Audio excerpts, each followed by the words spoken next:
मैया हो के सिर सवार, तू एक बार आजा, तू एक बार आजा।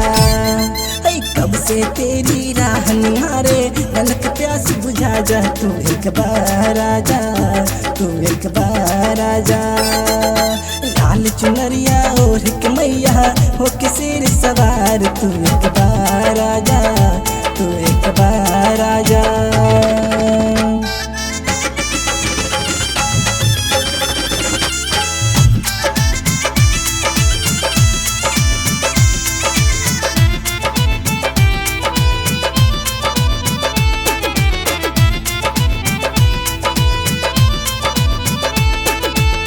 चरणों में तेरी मैया जोत जलाऊं सुबह शाम में, मन में हमेशा तेरे जपता रहूं तेरा नाम मैं।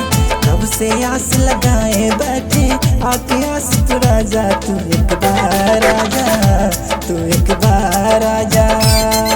लाल चुनरिया ओढ़ के मैया हो के शेर सवार, तू एक बार आजा, तू एक बार आजा।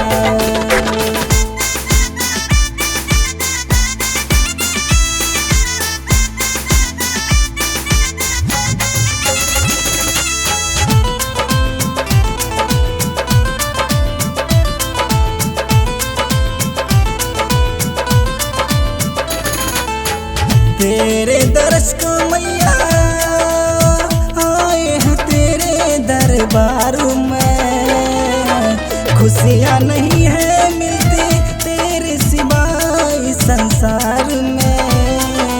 जगदाती जग जननी मैया मेरी बिगड़ी बना जा, तू एक बार आजा, तू एक बार आजा। लाल चुनरिया ओढ़ के मैया हो के सिर सवार, तू एक बार आजा, तू एक बार आजा।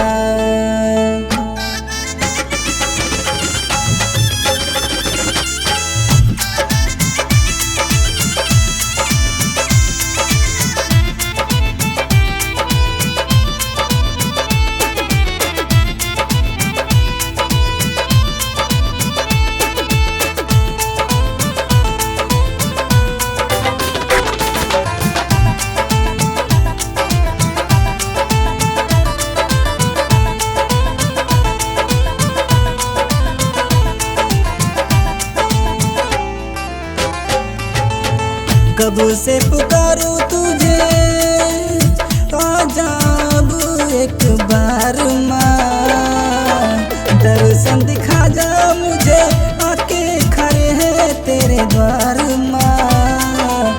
गणेश गजानंद प्रदीप को माँ पेरा पार लगा जा, तू एक बार आजा, तू एक बार आजा। लाल चुनरिया ओढ़ के मैया हो के सिर सवार, तू एक